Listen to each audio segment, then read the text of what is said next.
In the Gun, episode 39 here of your favorite WVU football podcast. We finally have a schedule for the 2023 season. Pardon me. Wes Uhler here. We took last week off, so, trying to get back in the saddle. I've got the best teammates in the business here in the Gun. Owen Schmitt, the Runaway Beer Truck. Jed Drenning, the signal caller. Gentlemen, this episode of ITG brought to us by BetOnline, which remains your number one source for all your sports betting needs this season. Everything from the NFL to esports, they got it. You always find the latest odds, team matchup information, player news, and game trends at BetOnline. BetOnline features live betting, free contests, live scores for almost any sport or game imaginable. It's the fastest and easiest way to bet all your favorite leagues and events. So head to betonline.ag to join and receive your 50% welcome bonus with your first deposit. Make sure to use the promo code Bleav when you sign up to receive your rewards. That's BLEAV at BetOnline, where the game starts. Jed, Owen, headlines here to get us started. As always, gentlemen. And Jed, Neil Brown meeting with the media this in the past few days here, and always like to just kick this around with you and anything that Coach said that stood out to you or you think that's noteworthy here to get us started. Yeah, it's not exactly a time-sensitive thing. He even said, look, I'm a little tardy on a season recap, but I kind of want to treat this as that.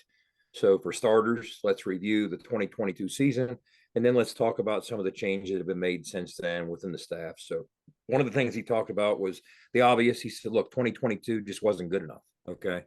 We have to get better. We have to improve. We have to have a winning football season. He talked about offensively. He was disappointed in that we underachieved. We didn't give ourselves, in his words, enough chances. And he reduced it down to what he called the 3 E's on the offensive side of the football. He talked about the first E would be eliminate errors. Okay. Whether those are turnovers or penalties that come at critical times, we have to reduce those things and play cleaner football. And number 2 would be efficiency, especially in what he called, and if you guys track analytics, P and 10's like the first play of a series, first play of a drive.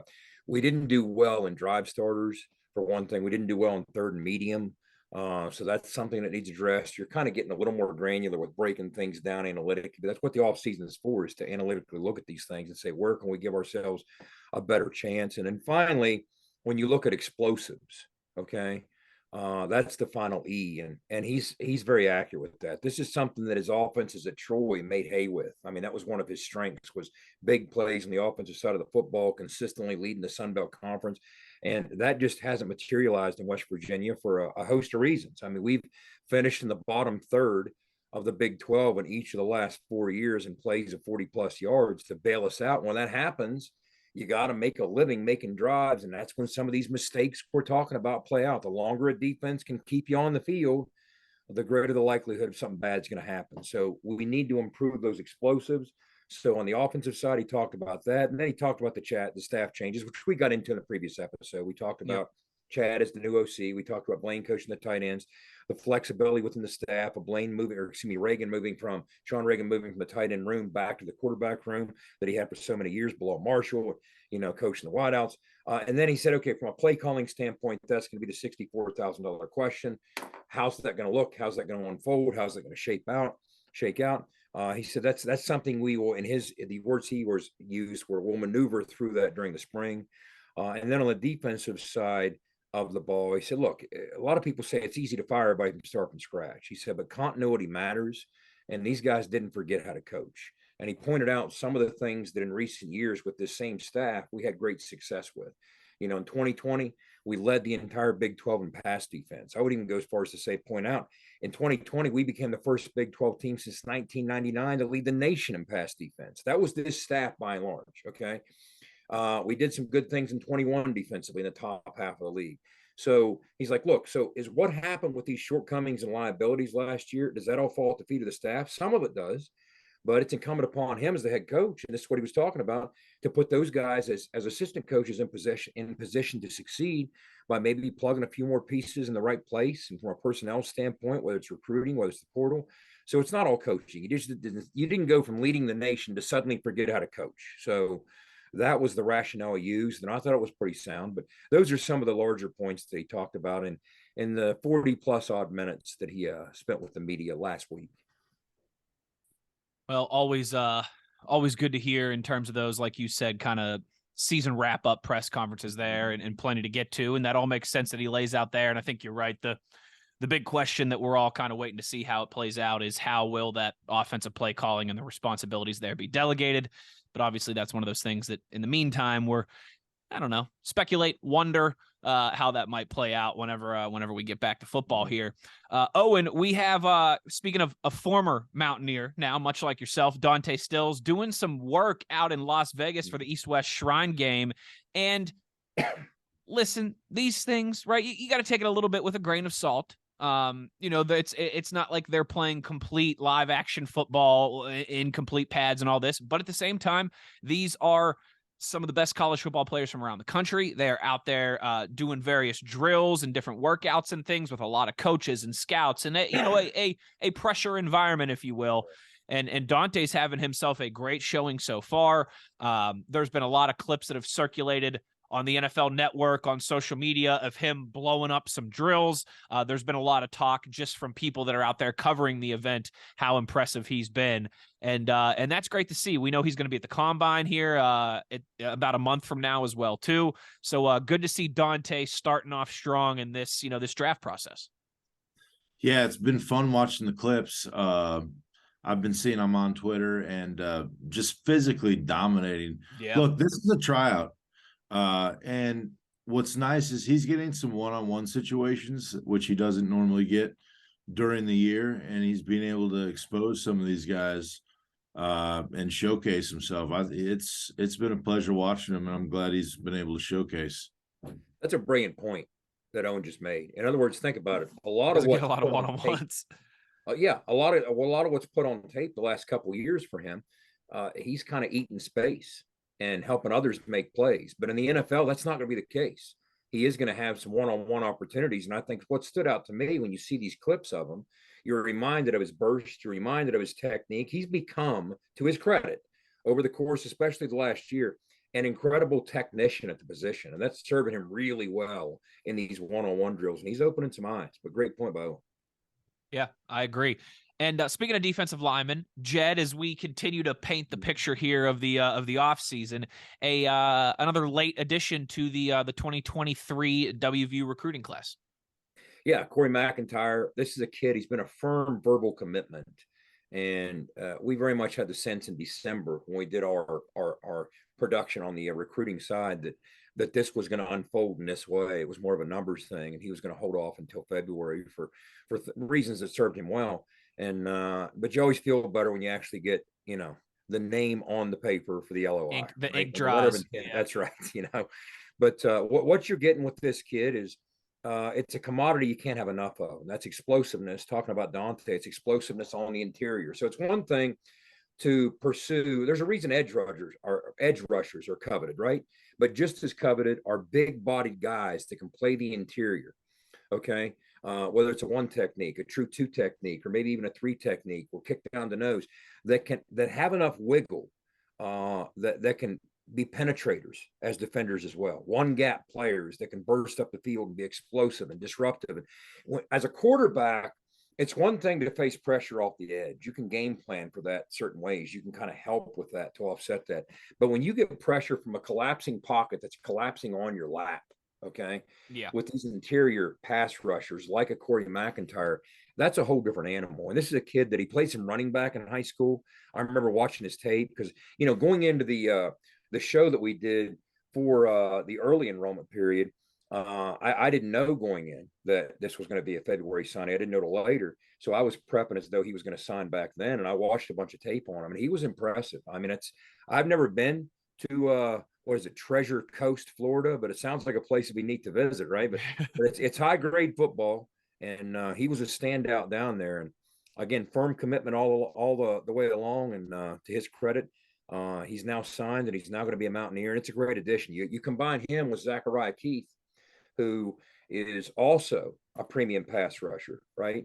And when you look at these guys that are going to be populating that D line from the grassroots level with the high school players, you got a couple of those kids in this class. And then we also got a couple kids that we recently signed in the portal. Okay.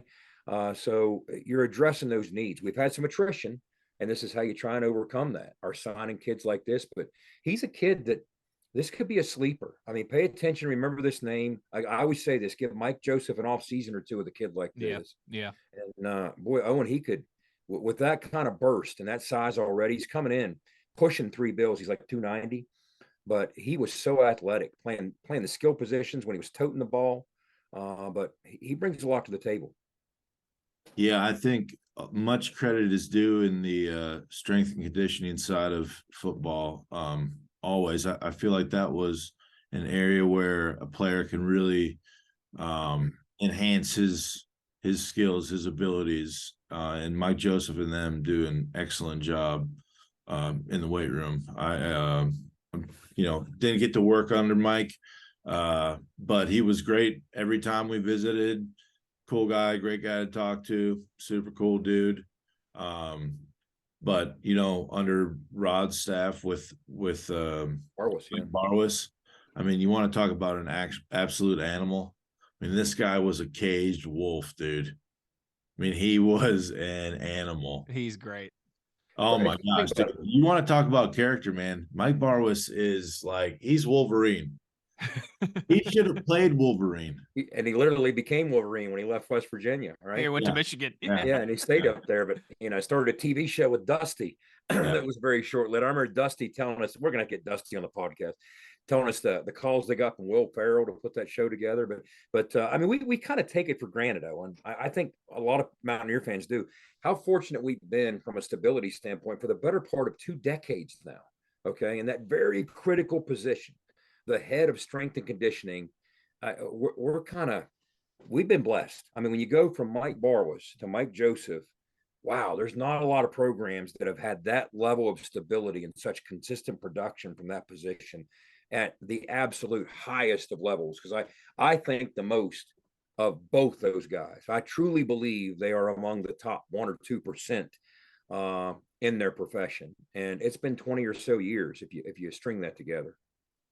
Yeah. And I mean, it's a massive part of turning those, turning those young cats, especially. I mean, some of those guys get under a good weight training program and they just absolutely blossom. So we're very fortunate to have that under our belts, like you said. It's our off-season head coach, I always say, is your strength and conditioning coach. There you go. Well, speaking of off-season, we have witnessed finally the last off-season of an NFL legend. You like that transition there? Jed's laughing at me. Most likely, that's true. Asterisk, footnote, maybe not. Tom Brady hanging him up. And I just want to be clear for the record here on the podcast is I think there's probably a fair amount of Steelers fans that listen to this podcast because there's a lot of Steelers fans that are West Virginians. Also, a lot of people from Cincinnati Bengals fans that are West Virginians. Or on the podcast. I listen. I got a feeling not everybody has sunshine and rainbowy feelings about Tom Brady. All right, I think you could maybe be like me and you can respect Tom Brady and you can think he's the greatest quarterback of all time without a doubt, and still not love to sit around kumbaya and say nice things about Tom Brady. So I just want everybody to know these next couple minutes where we talk about Tom Brady, Jed made me do it. All right. But Tom Brady, I still say a compelling argument can be made, and I'll stick with this. Now, I granted the longevity of Tom Brady's career sets him apart. Sure. But I'm telling you right now, if I got one game at the NFL level and my mortgage is on the line, okay, and you say, who are you going to put behind center for the balance of these 60 minutes? No doubt. Okay, yeah, most people are going to say Tom Brady, but you know what? I'm not going to get upset if you come at me with a Joe Montana. I'm just not. Yep. I am just not. So I don't think it's put to bed. It's why, 7 Super Bowls, 5 MVPs. Again, the longevity of it is hard to argue. Okay. But I remember sitting there with my mom. We watched Super Bowls together every year. And even as early as the Panthers Super Bowl against the Patriots. Okay. I remember Tom Brady threw a pick to the Panthers in that game. And I looked at her and said, well, he's no Montana. Because you know what Joe Montana never did in 4 Super Bowls as a pass-heavy team? Throw a single interception. So anyway. Right. But that's it's funny, those parallels too, right, Jed? Like that's like the it's like the Michael Jordan, Joe Montana. Would you rather be perfect every time you got there? Or would you rather do the Tom Brady or the LeBron James where you go more often, but you have some losses as well, too? It's always an interesting debate. But you actually went back and looked up, Jed, to see if Owen had ever played in the NFL against. I didn't trust what he told us. I against texted TB12. And I thought he's going to come at us with a cool story. I was like, hey, did you ever play Tom Brady? Nah. I played him in 2008. Of course, 2008 was the year that Brady got hurt in the opener, and Matt Castle let him do an 11-5 non-playoff season. But Owen said, I played him in 2008, but I didn't face him. And so meanwhile, Owen was late to the party tonight. So Wes and I are wrapping around. And we said, well, we give ourselves a homework assignment as we're waiting on Owen to get started here. I said, let's look up all his games from his career and his 5-year NFL career. And we found a game when he was with Andy Reid and the Eagles in 2011 in Philly, in which Tom Brady came to town. It was the second year that the Patriots lost to the Giants ultimately in the Super Bowl. He came to town, and all he did was light the Eagles up for 360 and 3 touchdowns and blew them out 38-20. And Owen's sitting here, no, I never played him. I don't remember. What? How do you forget playing Tom Brady? It was a bad loss. CT. Owen could not pay attention to that,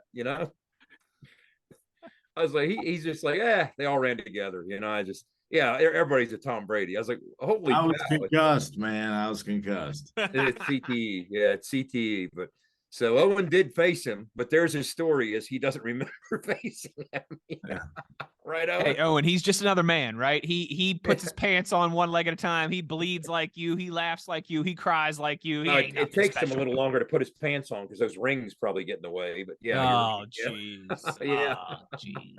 I know it is. Listen, that's maybe the most impressive thing I think that you can say about Tom Brady is that he's got more rings himself than any individual franchise in the league, remarkable. Which is you know what, Wes, the cherry on top that again might make me, it's hard to dislodge me from Joe Montana. I'm just telling you, as a guy who grew up watching, sure, that's when hating the NFC and watching those teams carve up the AFC the way they did, and he was just poetry in motion. He was flawless. He was perfect. And when the chips were down, oh my goodness. But as a guy who grew up watching Montana, it's hard to dislodge me from that. But when Brady went to Tampa, separated from Belichick, that might have been the separation. Yeah. You know what I'm saying? That's like, that's a whole different environment. It's one thing. And what's interesting is this. I've looked at it. His career was kind of inverted. And what I mean by that was he started his early part of his career as a game manager with very marginal numbers, very modest numbers. That team was built to run the football and play good defense and win on special teams. Steeler fan can say about the good special teams, right? But that's what they were built as, okay? And it wasn't until Brady blossomed into kind of what we now know him as that the team transitioned into this pass-happy, explosive, dynamic offensive team that leaned on him. When you look at other players, okay, great players, whether it's a Peyton Manning or whatever it might be, they start off with the big numbers, right? And then what happens is their team has to evolve to catch up. It's weird. It's like Brady's career was inverted. It was the opposite of that. He was winning the Super Bowls early with marginal numbers. Meanwhile, these other superstar quarterbacks, and part of it is he was drafted so late. He was drafted into an ideal situation. These better quarterbacks who are drafted higher, drafted into horrible situations. They might put up big numbers, but they're not winning titles until later when the team catches up to him, builds around him. Brady was doing that. And then the team, what happened with Brady was he was winning as a game manager, but then he became a game changer and the team built with him. And that's what made him so magic was just that transformation that he went you don't through. See that very often. You're right. It's usually the other way around. Yeah. It's remarkable. It is. Listen, even if you're somebody like me who doesn't like saying nice things about Tom Brady, you got to admit the guy remarkable is a good word to use there, Jed. Well, one of the things I remember, Owen, again, I watch the Super Bowl with my mom every year. It's kind of a tradition, right? That she's one of the people that got me into football. Okay, so cool. I remember watching the Pats and the Falcons. Okay, of course, we all know it as the big comeback game, right? But when Brady threw the pick in the second quarter, that made the score 21-3. Okay, and Mom looked at me and said, "What do you think?" And I said, "Well, I don't know what's going to happen, but I think Kurt Warner just lost his Super Bowl passing record of 414 yards because Tom Brady's going to break it today because he can spend the whole game playing from behind and playing catch up. You never see Tom Brady doing that. Now you're going to see it for 60 minutes. So he's going to break Kurt Warner's record. Now, I didn't think they'd come back and win the game. I thought they'd be behind all day. And sure enough, he threw the football and threw for 466 yards. He broke Kurt Warner's. The comeback's one thing. But I just figured you don't see Tom Brady in a trail position for 60 minutes to throw and throw and throw and to pile up numbers. And that pick six kind of told you, okay, this is shaping up that the rest of the day he's going to need to play catch up. And for the better part of that game, he did, and post those big numbers. And what's remarkable, Owen, is the next year or a few years later, he broke the record against the Eagles in the loss. He's the only quarterback to throw for 5 bills in a Super Bowl, and he got beat by Nick Foles. That, I think, is the funniest, most ironic part of Tom Brady's career. Is I would argue the best game he ever played, he lost to Nick Foles, which is hilarious too. Eagles, yeah. Yep. That was when I was working for the Eagles radio network. So I remember that all vividly there. And the Eagles getting that Super Bowl in the 2017-18 season. But yeah, Tom Brady played unreal that game. And in the context of him losing a Super Bowl into Nick Foles, it is kind of funny. But there's not many things to laugh at on his resume, certainly, as we think he's sailed off into the sunset. Epic story about that Super Bowl. Okay. All right. This is an epic story. Okay. I'm sitting in Morgantown, right? I get a text. I'm working at Schmitt Saloon, right? So I'm at the bar. I'm in bar life right now. Okay. Jason's giving me a shout. Jason's getting me a ticket to the Super Bowl. Okay. So Jason I'm like, Kelsey, by the way, he just tossed him out like it's Jason the barber down the street. Okay. So he's like, dude, I got you a ticket. I'm like, holy, I'm going to the Super Bowl. I get a ticket. I'm leaving that Sunday, right? So I was going to miss like the first quarter, basically driving over there. So I land the whole way. I'm sitting, I'm grabbing drinks. I'm getting lubed up for the Super Bowl. It's in Minneapolis. It's cold as it's cold, man. It's negative 14, I think, when we landed. Okay. All right. So I get there. It's about second quarter. Okay. I'm trying to get in. Everything's kind of shut down. There's military all around the building, right? They're not like, I can't get in. Okay. Like my credentials are not there. I didn't have my ticket because I didn't get it from the ticket booth ahead of time. So they won't let me through the first gate. Okay, because I wasn't there for will call. All right, start calling the phone. I'm freezing. My phone's dying. I'm like, oh, man. This guy gets me a Super Bowl ticket, and I can't even make the game. All right, I just flew from West Virginia to Minnesota, and I'm stuck out here in the freezing cold, Super Bowl weekend, right? I got no place to stay yet. I don't know what's going on. I'm winging this. I get in, right, to the first security breach. I call Dom, which is a longtime security guard with the Eagles. He's been there forever. He has the same phone number. So this is 4 years after, I had been there. He was still working there. He answers. He comes and grabs me. We go to the ticket booth. Ticket booth's closed, or he sent somebody up for me. Ticket booth's closed. Somebody walks out of the ticket booth. They end up opening it up for us, getting my ticket. I end up meeting them at halftime, watching that game unfold. Man, I was like, this is unbelievable, dude. Halftime show was great. It was about Prince. It was sick, dude. It was this crazy, like, it was gnarly, dude. It was a killer Super Bowl, dude. You were with an Eagle as this happened, as they came back and beat Brady. Yeah. I was sitting next to Travis, dude. And then what's crazy is, and his dad, and it was awesome, man. And after the game, they won. So they had this separate party. They ended up getting me a ticket in there. It was cool as hell. All the bees knees were there, all the who's. It was a cool party. Good shit. A lot of old guys that I saw. Got to hang with them for a minute. Najee was there on that crew. Funny story about him when he came to West Virginia about working out in the summer months. My brother was actually trying out for the team at the time too. I mean, it's crazy, dude. It was a hell of a time, man. Lots of stories. That's awesome. And now think about what he just said. He just said, well, I was sitting there with Travis. All right. Now, again, bear in mind, this isn't Travis that works down at Piggly Wiggly. Okay, this is Travis At Kelsey. Go-Mart. He works Okay. at Go-Mart, Jed. Yeah, Okay? The number two leading receiver in NFL postseason history, who is for the Chiefs, who's about to face his brother in the Super Bowl next week. And let's How take it. how about that story, man? Let's That's take an ITG. Let's take an ITG field trip. The three of us Yeah, to the there you Super Bowl. go. You would text the Kelsey Kelsey. Bowl, yeah. Text the Kelsey brothers and see if they can leave us 3 at will call. Say, hey, Owen, tell them Dude. we're going to tape the podcast pregame Super Bowl. We need to Business put it on. expense right there, Jed. Let's Business expense. We'll record a business podcast in expense, yeah. Arizona at the hotel. Business expense. Boom. There we go. Okay, Owen, what do you remember about Philly Special when they ran that? You're sitting there at the game. Of course, we're talking about the reverse pass to Nick Foles and all that. It's probably the only time in history it was called and worked, because every team that's tried it since then has failed miserably, including Michigan against TCU. What do you remember about Philly Special? I mean, mine was probably the same thing you remember about playing Tom Brady, right? Philly Special was the play, man. Yeah. I bet they just erupted.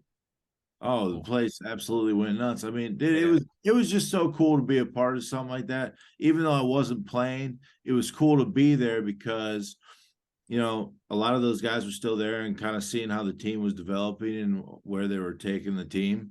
That's it was cool. It was just cool, It was cool to be there, and it was a fun time. And then, oh man, the best part, okay, party's over, dog. Okay, I need a place to stay. Okay, I don't have a place to stay, man. I came on a whim. I'm just like, I got a buddy in the Twin Cities. I could have hooked you up there. I'm dogging it. You know what I mean? I'm just straight dogging it. I'm hoping, right? I'm biting, I'm chewing, I'm scratching, I'm clawing.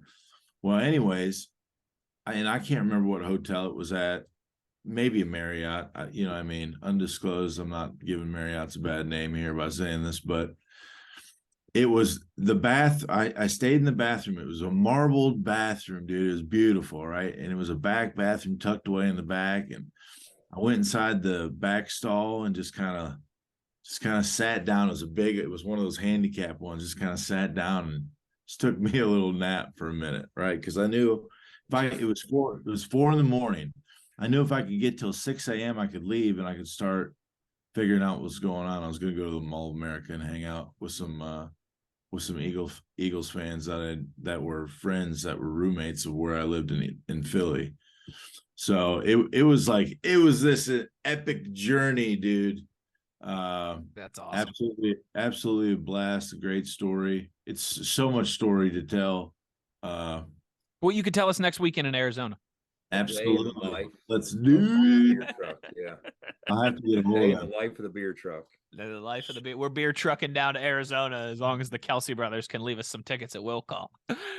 Oh, I love it. That's awesome. That's pretty cool. I'm glad you're able to get in. Come up with an impromptu story about sitting at the Super Bowl with the Kelsey. Yeah, right. Yep. And how he had to call the Eagles head of security to get his ticket. I was sitting there no with big Travis deal. Kelsey. No big deal. No big deal.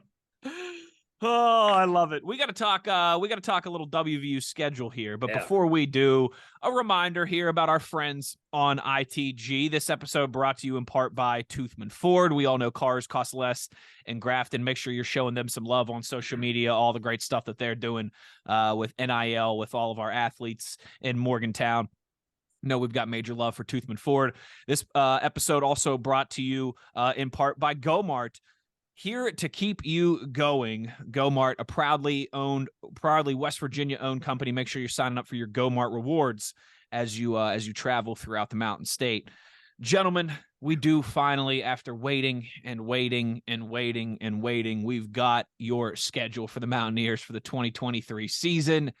Penn State on there, Pitt on there, a matchup with Dana and the Houston Cougs on there. In fact, all 4 of our new Big 12 brethren on the schedule in Houston, UCF, BYU, and Cincinnati. It all kicks off September 2nd, Labor Day weekend.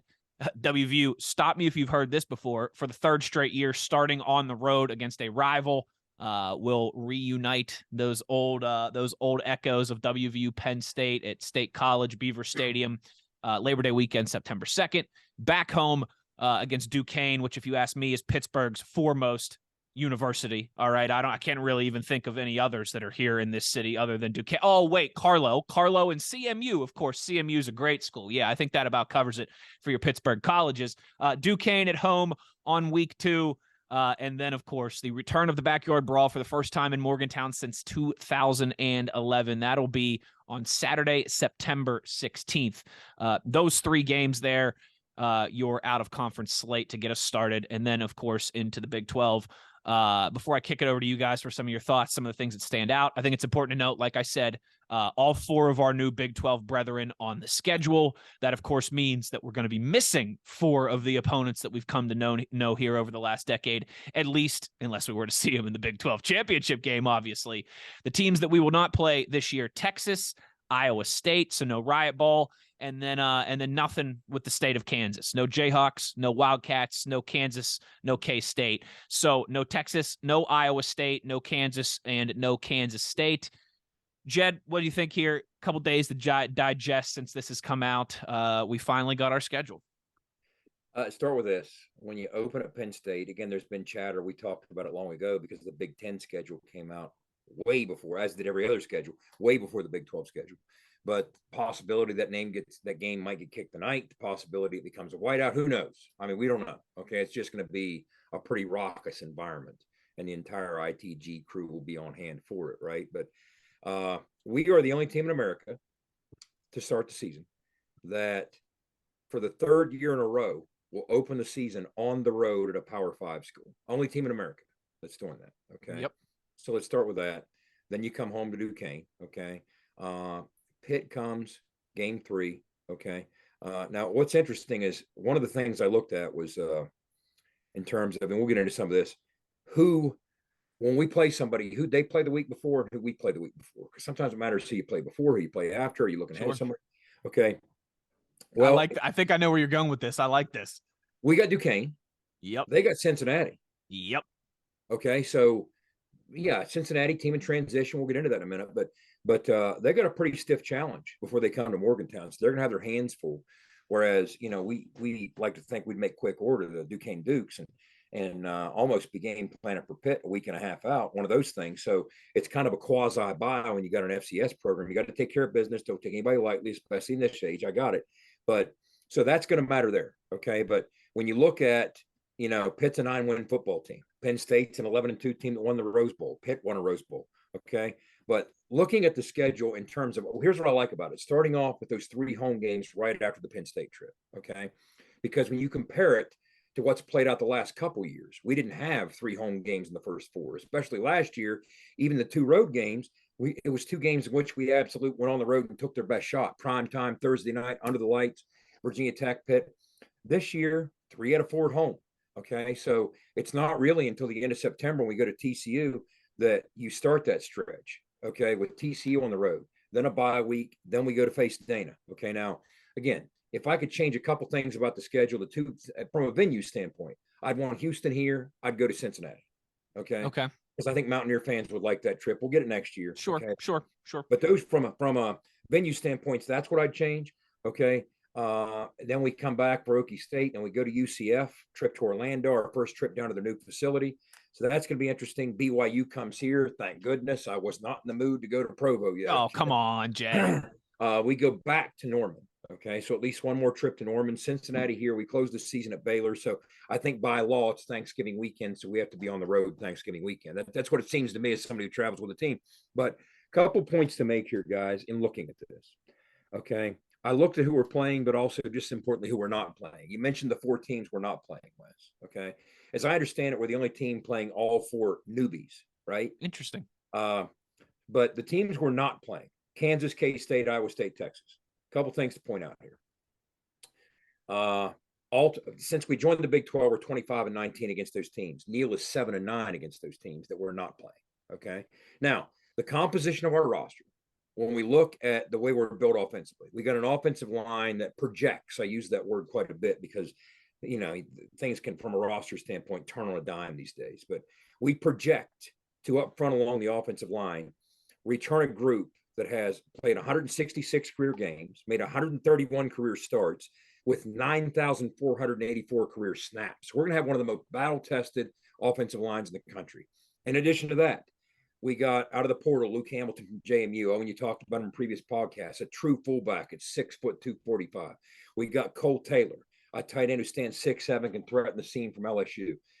Okay, we got two quarterbacks with interesting skill sets who are athletic and mobile and dynamic in different ways. Okay, Garrett, the more explosive, but also Nico's kind of slippery. So two run threat quarterbacks. Okay, so if in fact we're about to go into this transformation offensively and become a little bit of a tweaked look offense, I don't want to say a new look offense, not major overhauls, but changes to a more run heavy approach. Okay, let's look at the four teams we're not facing. Okay, we're not facing, as I mentioned, K-State, Kansas, Iowa State, Texas. Okay, when you look at the three best scoring defenses in the Big 12, guess who they are? Number one, Iowa State. Number two, Texas. Number three, K-State, off the schedule. The three best scoring defenses in the league, off the schedule. That's good news no matter what approach you're taking. All right, now let's look at a run defense from a run defense standpoint. All right, John Heacock's defense at Iowa State led the Big 12 in run defense, off the schedule. Texas, number 2 in the Big 12 against the run, off the schedule. They always got those big heavies. We struggle with those guys, Owen, on the interior, can't get enough push and movement. Even when we think we're ready, we're not. Texas, off the schedule. From a pass defense standpoint, 3 of the top 4 pass defenses off the schedule, okay? Now let's go back to the run game, and I'm going to double back to who we are playing, okay? And then I'm going to pitch over to Owen. A year ago, against these 4 teams that we won't be playing, we struggled in the run game. We averaged 109 total yards. And against Iowa State, we only had 76. Against Texas, we only had 61.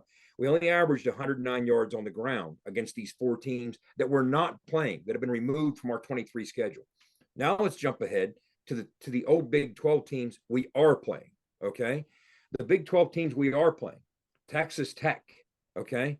We all know what the record's been there with Neo, 0-4. We so desperately need a win against them.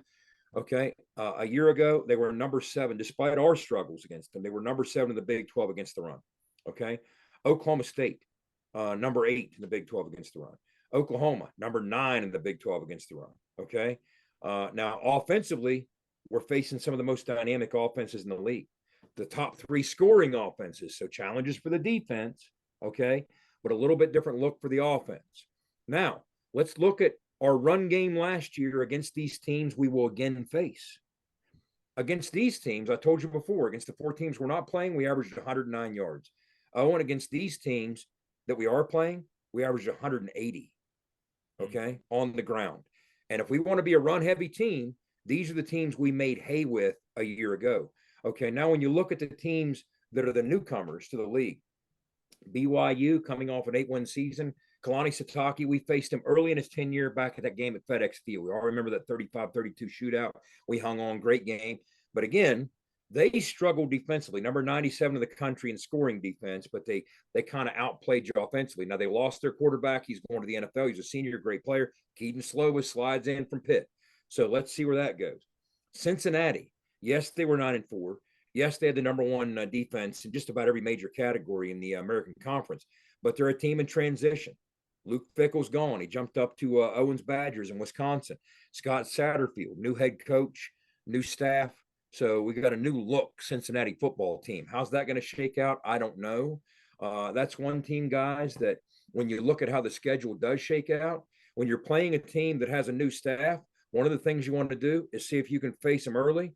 Well, we got Cincinnati November 18th. That didn't happen. So the bad news is we don't get them early. The good news is maybe their schedule, their roster isn't quite to where it will get to withstand the week in, week out rock fights, the Big 12. So later in the year, you get into some of their depth. Okay, we go to Houston, okay, mid-October. Again, Dana came off an 8-5 season in which they kind of regrouped and salvaged what looked like was spiraling out of control.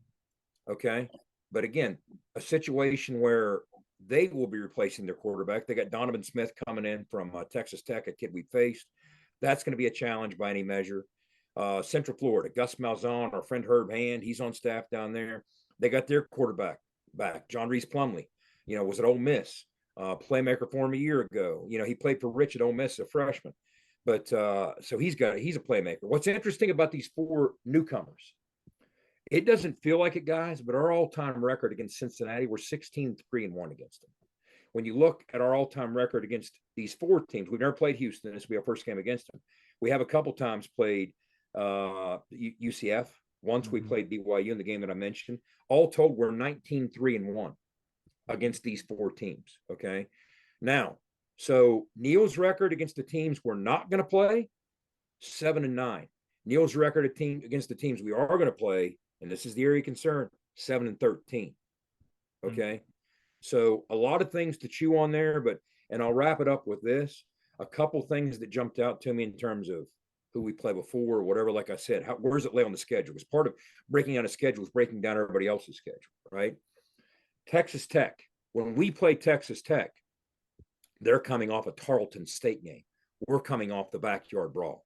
So win or lose, there's always going to be danger of a hangover coming out of a rivalry game. And meanwhile, they're coming off a Tarleton State. So advantage Texas Tech coming to Morgantown in terms of who was previous played. When we go to TCU, it might not sound like much, but it is a rivalry game for them. They face SMU, where Sonny Dykes used to be. That's a high energy game for them. Interesting, we played Texas Tech week before. Now, when we play BYU, interestingly enough, they're coming from Provo. Morgantown's a long trip. The week before that, they're at DKR in Austin. So they got back-to-back long trips. Now, remember in our early days in the Big 12, that wore on us. That Texas Tech game is the only time we ever played back-to-back road games in the state of Texas in 2012 when they blew our doors off because the week before we were in Austin. Now you got BYU doing the same thing we had to do, but in reverse. They go to Austin. A week later, they go to Morgantown. Those are two long trips in a row. And then when you look at Oklahoma, we go to Oklahoma the week before that. They got Bedlam. Okay. So will that have an effect? But those are the kind of things that I kind of look at. But some interesting points to make there. But it's always fun to chew on this from a lot of different angles. But some of the angles I look at are, all right, when's the bye week fall? Who do you play the week before some of these key games? Who do they play the week before? What do the matchups look like? What are they done? But bear in mind, roster turnover is so crazy. I just talked about who was good against the run, who wasn't. That could change so many times between now and next September, right? But that's the way it looks as we speak and as we tape here in February. Well, there you have it. What you got, big? All right, here. A couple interesting things that Jed touched on there, right? BYU coming to Morgantown. I love that for two reasons. Okay. And no, not because Jed doesn't have to travel, all right, to Provo, to Utah. I don't feel bad for you, all right? I got to go to the West Coast 3 times next year with You're the not Steelers. going to Europe. They cut your break. I'm going to Vegas and Seattle and LA and maybe Europe. Yeah, I mean, I'm going to be doing enough traveling for all of us here on the podcast. Don't worry. That little slime ball snake, little dink Keaton Slovis has to come to Morgantown. All right. And I don't condone, I don't promote violence, but if he doesn't have the most miserable day of his life when he comes to Morgantown, I've lost all my faith in WVU fans. He that little tiny little rat, that little grabbing the microphone in West Virginia when he was playing for Pitt last year. Agreed. Oh, and then in the post game, trying to be like, well, actually, I didn't mean it. I have nothing to say bad about the people of West Virginia. Screw that guy and the plane that he's flying in on. If he doesn't have a miserable existence from the time he touches down in West Virginia in Clarksburg and leaves a day and a half later, I'll be very disappointed in WVU fans. That guy should leave and say those people are the worst people on earth. Because that's how he should be treated. I'm hoping he's saying that about Lee Kova when he leaves. That's what I'm hoping. Yeah. That little slime ball rat, little snake, little every other disgusting animal that I could ever call him. So that was one. I'm very happy that Keaton Slovis and just BYU, like the dynamic of BYU fans walking through the blue lot should be fantastic. Oh, yeah. The second thing I noticed too, Jed, is you mentioned the 3 home games to start. Yep. I like that because going to Penn State to start the season is a gauntlet, and they're going to be a top 10 ranked team. And like you said, that game could get played at night. It could get moved to Sunday night. It could be a lot of different things where that could be a bit of a buzzsaw And hey, I'm going to be there. I'm optimistic, heading into a new season, but that game could very easily not go your way. I don't think we're being curmudgeon-y or we're being overly pessimistic to admit that a top 10 team on the road in that environment to start the season is a big mountain to climb. But then home, Duquesne, Pitt, Texas Tech, right? A nice stretch there to stay at home and hopefully get some things going in the early season.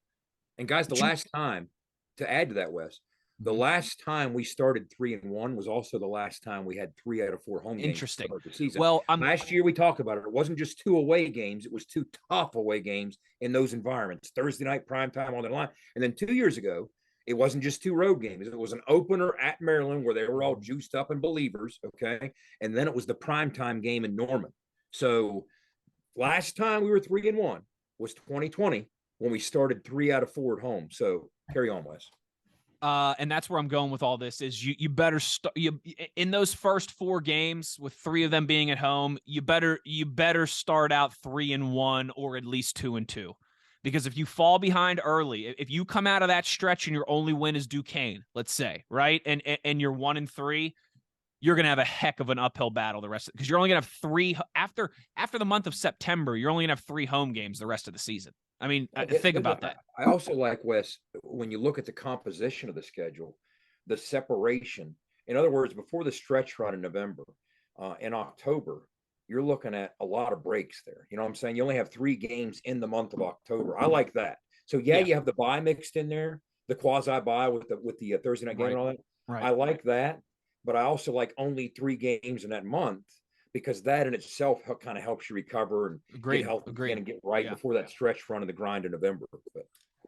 But those were some things that I noticed as well too. It's nice to have the 3 out of 4 home games to start there, but you better make some hay early because after that you're going to be playing a lot of big games on the road. But I tell you what, it's good to finally have this schedule, and I'm excited. I didn't know that we're the only team that has all 4. I believe we are. I believe we are. All 4. That should be fun because there's a fun dynamic. I mean, Houston, you've got Dana, right? Check me on that, but I believe so. We'll have to look that up. But Houston, you've got Dana. I think UCF's exciting too. You know, they're a Florida school. They've been a pretty solid program over the last 5, 6, 7 years. Dana on a Thursday night was coming to Morgantown. Now we're going to play him in the future. Got it. Granted, but there's only one first time. I'm just glad. I'm glad. I'm glad the Thursday night games on the road. Morgantown, in Morgantown. Can you imagine how crazy that environment would be? Well, let's save that energy and redirect it at Keaton Slovis's doorstep. But you get all 4 teams. Houston, UCF, BYU's fun because it's a historic program. They're a completely different let's say culture than we are in West Virginia. I remember. Were you at the game at FedEx? That's tough. Always. Yeah. Were you at the FedEx game in 16? I was. Yeah. Russell Douglas with the big there were a ton of BYU fans. Oh yeah, and they were great. What? There's a huge contingency of Mormons in the DC area. That's why the temple's down there, right? So interesting. I fully expect those guys. It's a short trip from DC. You're going to get a lot of BYU fans at that game. You really are. Yeah. And then Cincinnati again, Owen. I don't know if you remember one of the first episodes we ever did was recapping that Pitt game. I think recapping the Backyard Brawl was only our 4th or 5th episode we ever did, and I kind of gave a little monologue about how it sucked to lose, but at the same time, like that to me is what college football is all about: is making opponents that make you feel things, that play regionally, that have crossovers in their fan bases, that all these different things. Cincinnati is one of those programs. They make me feel things. I'm excited to see that back on the schedule. Yeah, absolutely. Cool little stadium they got going on over there too. It's a fun place to play. It's I want to go there eventually one time. It's a heck of a bus ride, but it's always worth it, man. Yeah, a lot of those folks call it place Beirut, but it's right in the middle of campus. I like it. I like old things, okay? And Nippert is an old thing, but you were unbeaten against Cincinnati, right? You were 3-0 against them, so I'm sure you guys had a lot of fun. But it's a fun venue, and sometimes and maybe this time I'm guessing I wouldn't be surprised if the first time we play them at Cincinnati, which probably will be next year, right? Or 24, I mean. Maybe they move that thing to Paul Brown Stadium. We did They play him might. in 11 at Paul Brown Stadium. Okay. I was there for that. There you go. So, sometimes, because that's the thing about Nippert, it can only accommodate, 40 some odd thousand. 40,000. But Yeah. yeah, there you go. So maybe if the environment is anticipated to be big enough, it moves to Paul Brown Stadium. But I kind of hope it's at Nippert. That's a quaint, cool little. It's I a like cool that spot. campus. I like the stadium where it's at. I agree with Owen. Yeah. Yeah. No, it's going to be a cool matchup. Close. Well, a lot of kids were recruiting too. You know what I mean? A lot of cross recruiting. So Yeah. It's good. Now you Ohio missed UCF, market, didn't you? know what I mean? Owen? That was a couple years before you. It was the UCF game, the last UCF game, right? You didn't play against them. I think it was like 03. And Herb Haynes down there. That's cool. You know what I mean? For us, that's a West Virginia connection. What'd you say? Herb Hand. Oh yeah, Herb. Yeah, absolutely. Yeah. Old Herbie. Yeah, he's down there. Down there with Gus. Yeah. Great dude. A cup of coffee this off season after, or let me see, last off season. He had a cup of coffee at Charlotte. I think he worked for Charlotte for about 7 minutes. And then Gus I didn't have time to text him when I saw Gus got the UCF job a couple years ago. And next thing I know, I saw he was announced that there he is. He's leaving Charlotte after 7.5 minutes. And how can you blame him? I mean, UCF's a great job, right? Oh, dude. The fact they got their own stadium now, that's pretty cool. Now, I'm going to have to try to follow that model and build a campus type stadium. So I'm going to have to make that trip at some point down there to Orlando. That's what my wife said, Wes. The first thing jumped out to her about the schedule is, can we drive to that one Halloween week Disney? We might be able to get a decent flight. I'm telling you right now, especially down in Charleston, they have good flights down to Orlando, man. Bridgeport flies to Orlando twice a week. Yeah, and it's probably good price. We could maybe we could business expense that. There you go. Well, my wife desperately wants, because she loves the bowl games in Orlando. So she's like, can we drive to that one? Why don't we drive to that one? And I'm like, we got a home game the week before and the week after. It's that's a good one to go to. My brother lives down there. I'll go down to that one. That'd be good.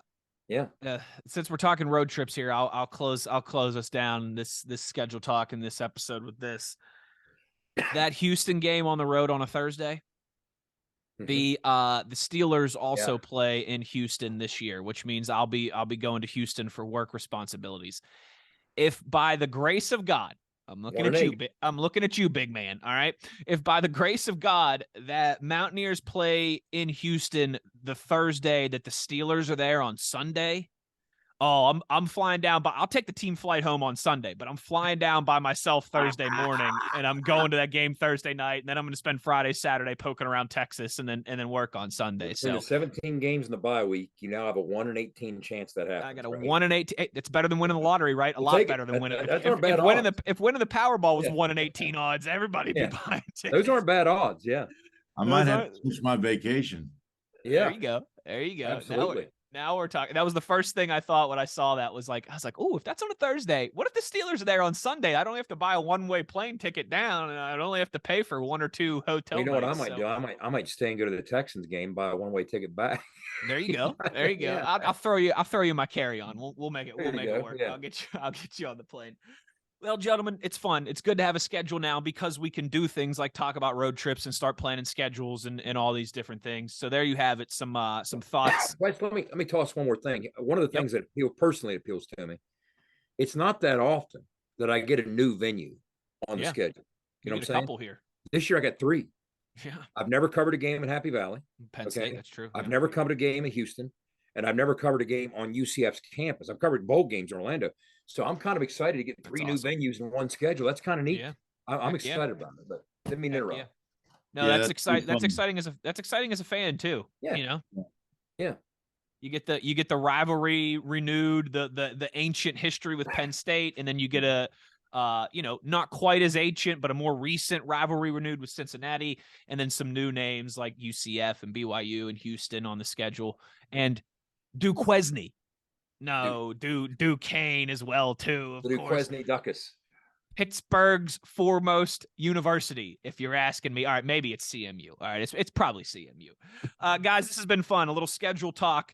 Thanks to everybody who helped us present this episode. Our friends at Fortis, as well too, for roof performance and financial certainty guaranteed. Make sure you are checking out fortis.us.com. Also, thank you to Bet Online for presenting this episode of ITG. Before we go, I want to tell you guys, I mean, Jed has been doing great work. He's been doing yeoman's work, putting together these ITG shorts on our YouTube page. So we know, if you're a college football fan this time of year, you can be starving for content at times. Well, Jed has you covered. Just make sure you're going to our YouTube page. He's putting out different shorts there, different trivia things, different fun fact things, some cool stuff that'll really only take a minute or two of your time, and you might learn something new or get a cool trivia question in the process. So that's all on our YouTube page. Make sure you're subscribing to us there on our YouTube page, Twitter, Facebook, Instagram. In the Gun Podcast is where you find us there. Quick hint. Say that again. Out of all the 1,000-yard career rushers, I'm not going to give Okay. you the answer. This is in one of our YouTube shorts. It's a trivia Okay. question. Okay. Out of all the 1,000-yard career rushers in the history of West Virginia, true or false? Owen, with 160 carries as a 1,000-yard career rusher, has the fewest carries of them all.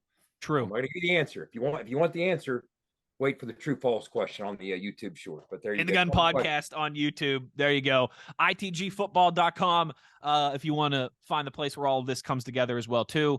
And as we depart, the one thing we ask of you is to be an ear and tell an ear about your new favorite WVU football podcast. For the signal caller Jed Drenning and the Runaway Beer Truck down the sideline, Owen Schmitt, I'm Wes Uhler. Thanks for listening to this edition of ITG. You have been in the Gun.